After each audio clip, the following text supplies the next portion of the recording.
Pathfinders for Autism works to improve and support the lives of those individuals and families affected by autism. In the next 30 minutes, we're going to meet one of the founding members, some of the individuals and the families that work and advocate to support this organization on a daily basis. This is their story. I'm Kristy Breslin, and this is Harford MagaScene.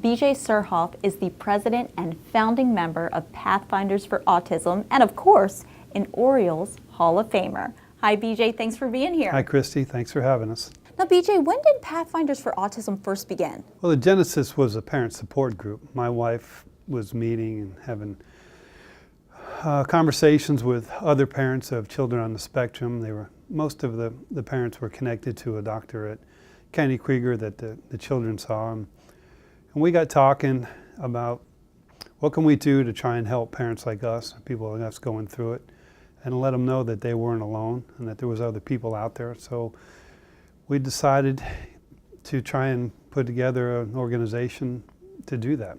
Would you mind telling me about your son, Mason? Sure. Mason's 26 years old, going to be 27 soon. And we found out he was autistic when he was 2 years old. And we thought he had a hearing problem. He didn't react to noises. He became very recluse. And what was difficult is he was developing very typically, even more quicker than his older brother. He was sleeping through the night quicker, eating more, growing, and such. But then there was a period of time where he regressed. And I was gone so much, my wife really noticed it.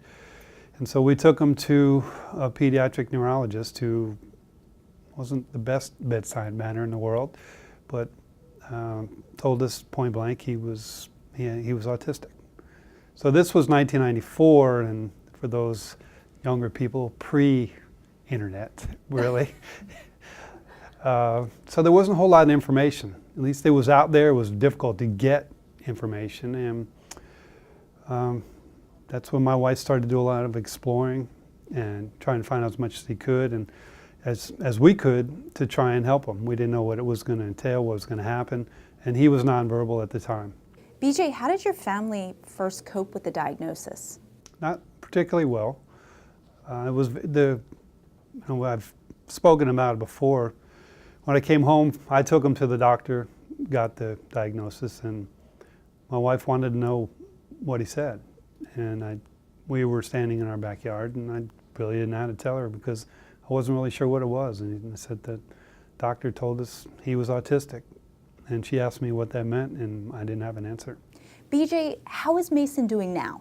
Like most people, it's day to day. He's probably on the higher functioning side, very verbal, very smart, probably a savant, definitely a savant in some areas. His memory is just phenomenal.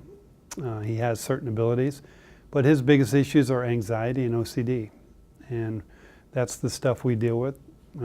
Things can be good 23 hours a day, and that 10 minutes can be very, very challenging when he is in a mode.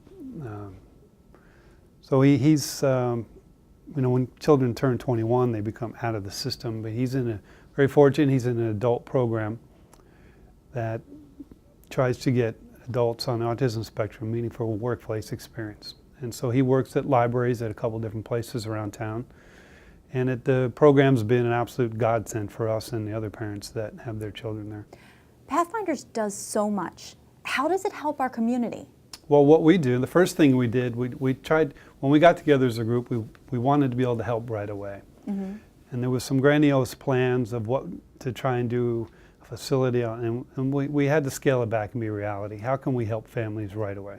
So we opened an online database, a resource center, so that people can get information, so we could help get other families the information they needed to help their children. And that was the way we started out. We helped fund a pilot program, a research study at Kennedy Krieger with Dr. Landa.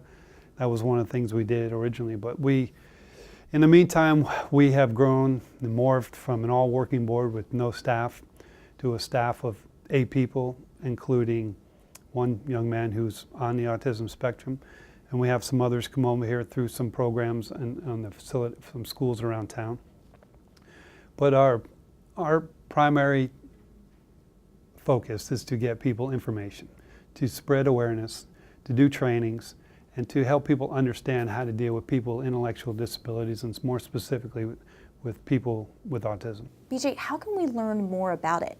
And how can we get in touch with other families that are dealing with the same issues that we're dealing with day to day? Well, they can go on our website, pathfindersforautism.org, or they can call our helpline, which somebody will answer the phone here. If they do not answer, they will get back to you.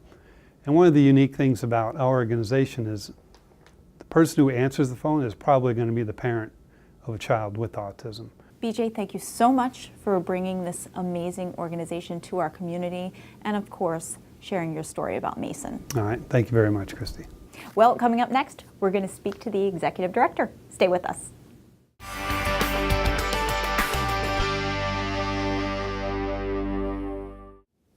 Rebecca Rienzi is the Executive Director of Pathfinders for Autism, and she's here to tell us all about this fantastic organization and how you can help them achieve their mission. Hi, Rebecca. Hi, Kristy.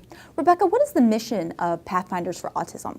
Sure, so it's basically to improve the lives of individuals with autism, and we do that through a variety of programs around providing resources and information, training both for parents and professionals, as well as recreational activities. I hear so many times autism spectrum. What exactly does that mean? It means that how a person is impacted by their autism can vary. So there are terms that used to be used, low functioning and high functioning. They're not really favorable terms, but what that would essentially mean, somebody may need help with all aspects of everyday living. They may be nonverbal in their communication, they may not be able to toilet themselves, they may need constant supervision to stay safe, and that would be sort of a lower functioning, more impacted individual.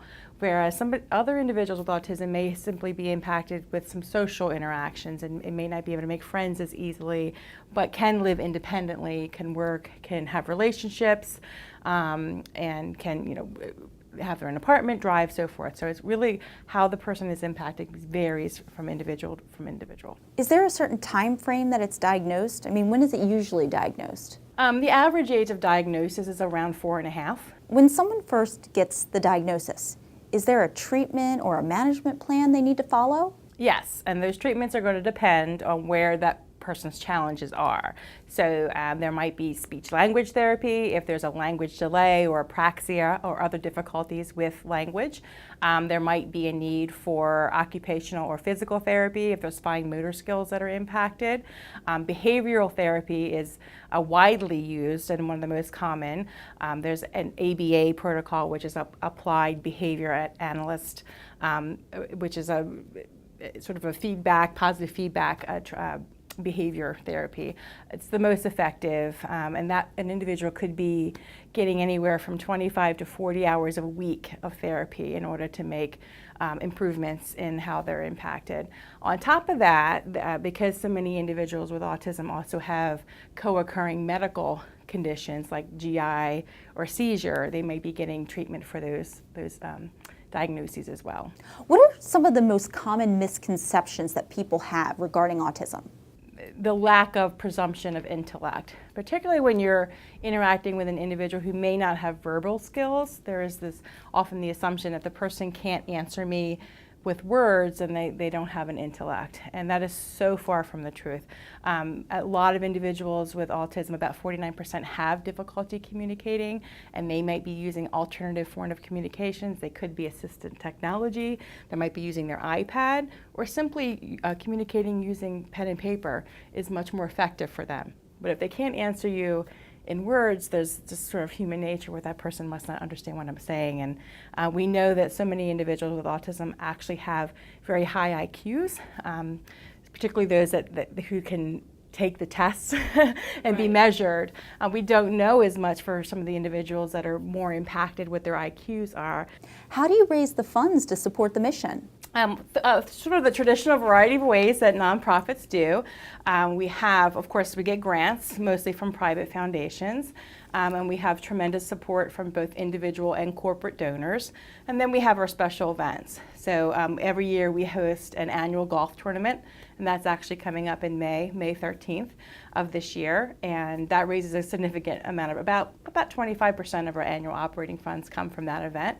In addition, we have an annual 5K and family fun run at the Maryland Zoo in September every year. It's a lot of fun. We get about 1,500 or so people come out to participate, and that again raises a good chunk of money for us to do our programs, all of which we offer for free for families. So it's really important that these fundraising opportunities are successful. And then we also do have a biannual fashion show. It's a lot of fun, sort of your typical gala kind of event, but we do that every other year because it's a big undertaking. So.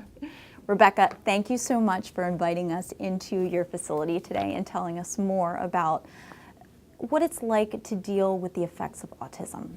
Well, thank you so much for joining us today. We appreciated you coming out. Absolutely. Now, Pathfinders offers a variety of programs and training. We'll hear more about all of them coming up next.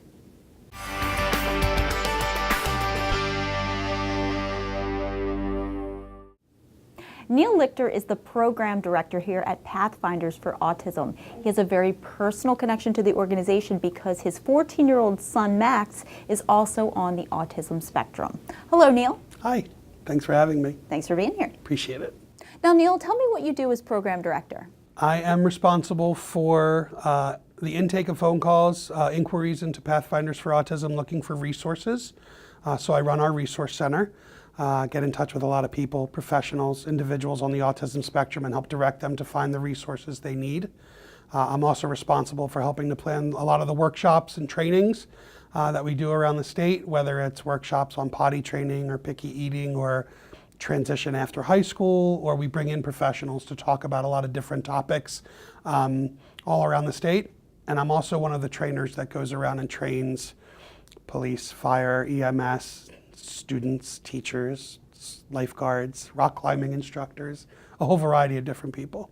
We talked a little bit about it, but tell me more about the Resource Center. The Resource Center was how Pathfinders for Autism started. It was a way so families could find resources for their kids that are on the autism spectrum. And it's grown and grown, and our Resource Center is on our website, pathfindersforautism.org, and you can go on there. And there's a tremendous amount of information and articles, as well as a searchable provider directory. So if you're looking for a dentist or a barber or a social skills group or a little league team, you can go to our website onto our provider directory and put your zip code in, and it'll search a radius around your zip code, and you can find providers that have put themselves into our directory as professionals who work with children or adults on the autism spectrum. Now, I know you offer training. You talked about training firemen, policemen. What exactly does that entail? We go out all over the state of Maryland and provide autism awareness and understanding training. It started off probably 2012 or maybe a little bit before, and we've gone out and trained Maryland State Police, all kinds of police academies, local precincts, and it's expanded into medical professionals and doctors, and it's just giving people a practical understanding of how autism impacts the individuals. That no two individuals with autism are alike, and no two individuals are going to be impacted the same way, but we want police and doctors and parents and teachers to understand how difficult communication can be and how language processing affects things and how anxiety increases behavior and ways to de-escalate and things like that, so they get a better idea of the people they're going to be impacting and the people they're going to be working with as they go through their day. Is there any cost associated with the trainings? No, all of our trainings are free. And what would you say were the main benefits of taking a training course? There's so many of them. I mean, just so people can get a general understanding and a basic understanding of how autism spectrum disorder impacts individuals differently. People can learn about communication processing, language processing, sensory processing, social interactions, because those are all ways that individuals with autism are impacted by their autism. So just having a general understanding of how those things impact an individual can help you see somebody differently, understand what they're going through differently. Employers can see people as prospective employees or customers or parts of society. With the prevalence rates the way they are at 1 in 50, if you have a business in the state of Maryland, you're already interacting with people on the autism spectrum, and it's better to know just a little bit more about autism. Neal, thank you so much, and hopefully many people that are viewing this today will have the opportunity to take advantage of this fantastic training that is offered. I hope so. Thanks for having us. Well, coming up next, we're going to hear about all the events and fundraisers coming up to benefit Pathfinders for Autism.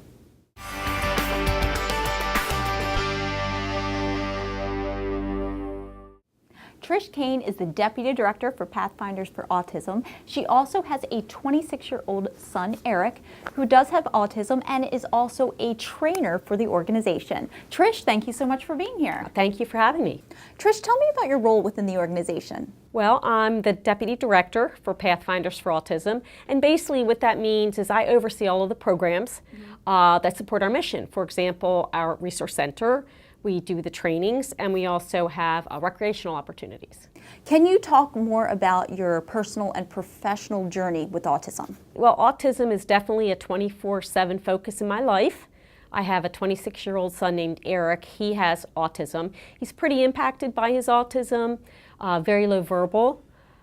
He has sensory processing with respect to his hearing. He's quite sensitive to sound, so when we go out in the community, he has to wear headphones and thinks that he can help moderate that sound. It doesn't mean that he doesn't want to hear things, he just wants to be able to control the level of sound that he hears.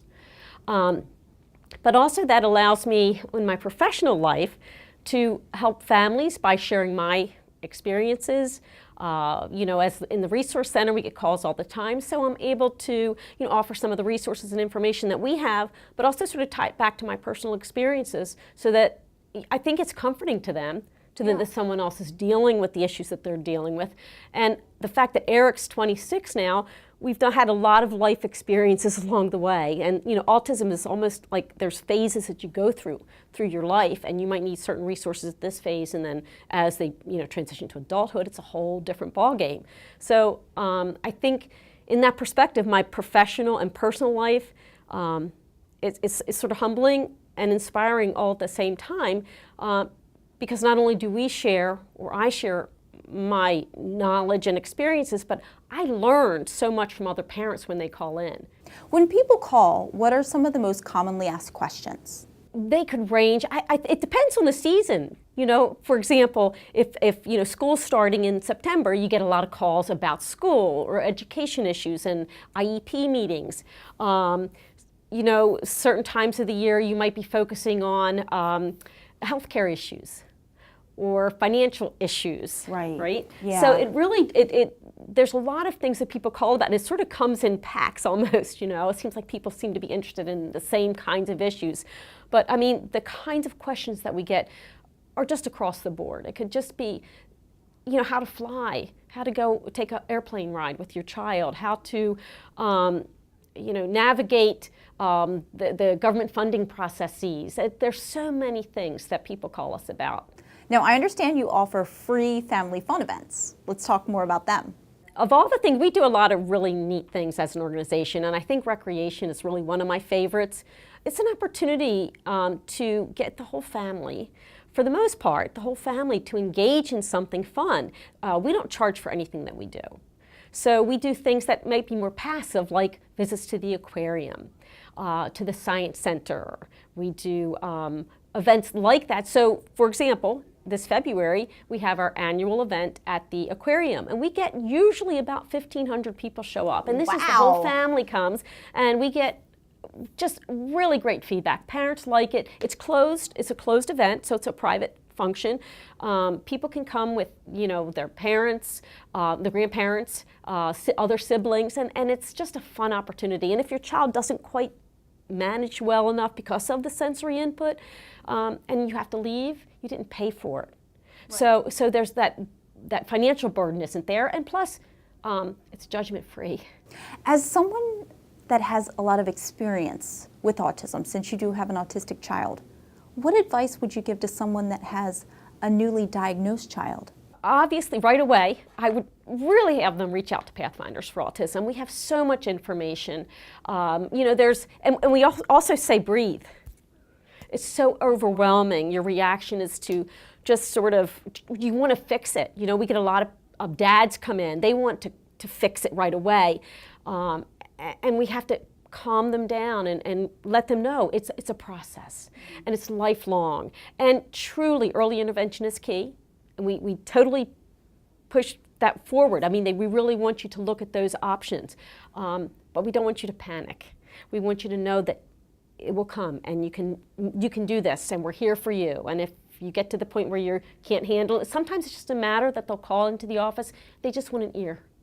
They just want someone to say, I know what you're dealing with. And I think they appreciate the fact that all of the program folks do have a child with autism so that they can sort of, you know, empathize with them. Trish, thank you so much for being with us today. Thank you for sharing your story. And of course, it's so great to hear that your son Eric is so involved. Oh, thank you. Thank you, Kristy. Well, coming up next, what is it like to live with autism and how does it affect the family? We'll hear that story coming up.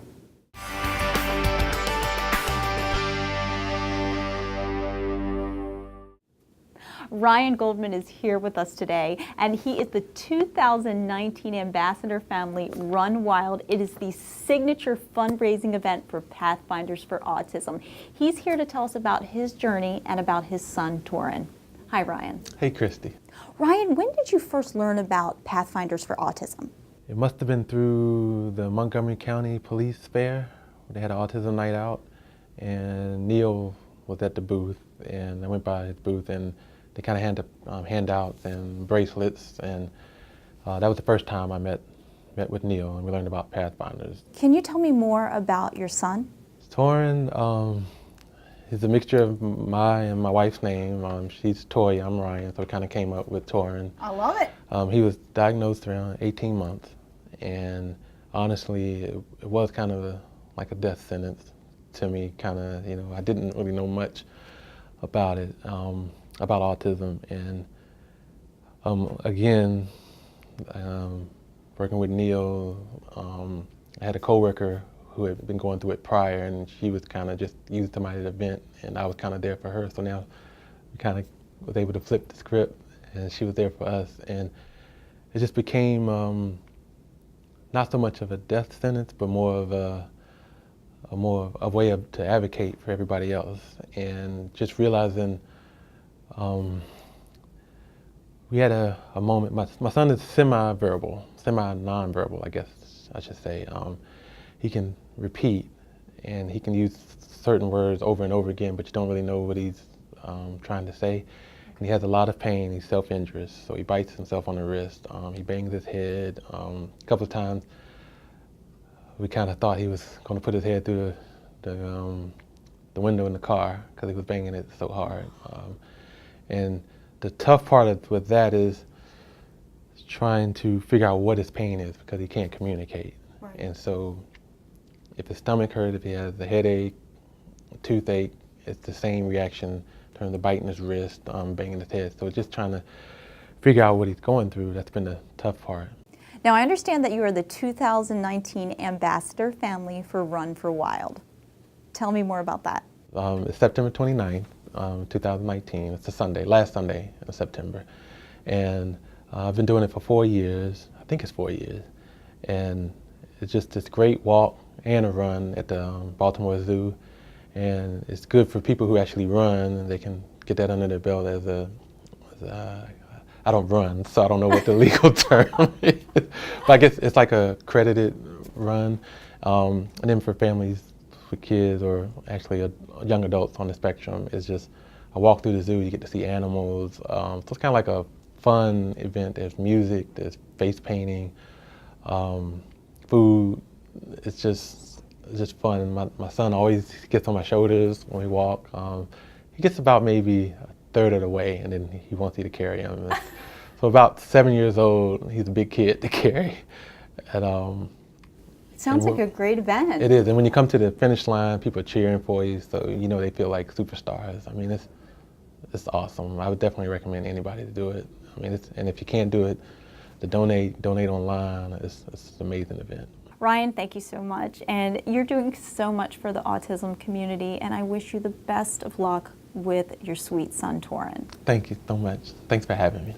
Absolutely. Now, coming up next, we are going to speak to someone who does have autism and who has become a self-advocate and trainer. Stay with us.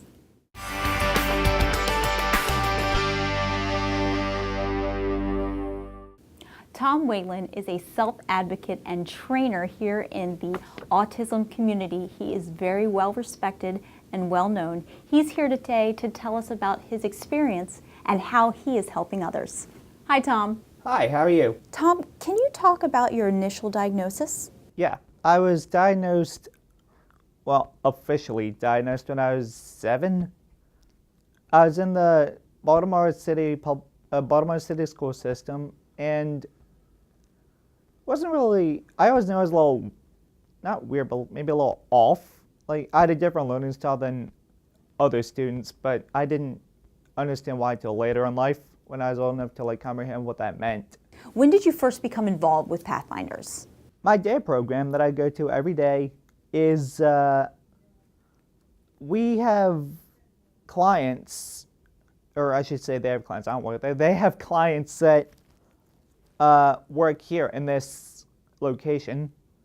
So I guess it was Trish Cain approached my director and said, hey, not director, the clinical director of my agency, and said, we have this training opportunity. We need somebody who's kind of outspoken. Do you know anybody who fits the bill? That was in fall of 2016. Oh, remember at that time, it was 2016. And the first couple of trainings, it was a trial and error, kind of see if you like it kind of thing, like feel us out kind of thing. But after some funding, they said, hey, we can pay you. Would you be interested in the job? Like, is the earth round? Yes, I'd be interested. You know, I love this job, you know. Now, I know that you have helped so many others. How has the organization helped you? I can't even begin to tell you how it's helped me. I've had so many incredible opportunities through Pathfinders, whether it be through trainings or just, but it's helped me establish myself in the autism community, because I feel like before I was maybe just kind of a face in the crowd, so to speak, just like another person. And I'm not pretending to be all that by any means, but I am kind of a, if I can say this without sounding self-centered or anything, I am kind of a big deal in the autism community in Baltimore. Like, people recognize me, and I think they recognize that this is a two-way street, you know. I think I realize that Pathfinders rather realizes that people, especially where I am, like medical professionals, I have health issues, so I think they realize that people need to be trained on this, and I think there's a realization on the hospital and the staff's part that maybe we need a little bit more insight on this. So I think we kind of help each other out there. Now, Tom, I know you are well known and you are very well respected in this community, but you're a self-advocate and trainer. What does that mean? Pathfinders, being a self-advocate, and that comes naturally to me. I love talking to people. I tend to like run the conversation a little bit sometimes, and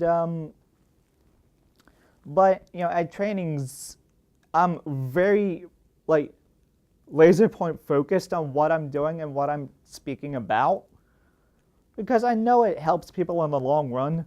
But this actually gives me the opportunity to go from place to place to place, primarily in Baltimore, and just be able to tell my story. It's the best feeling I could ever ask for. Tom, thank you so much, and thank you for everything that you do. You've made a difference in the lives of many. Thank you for having me. Absolutely.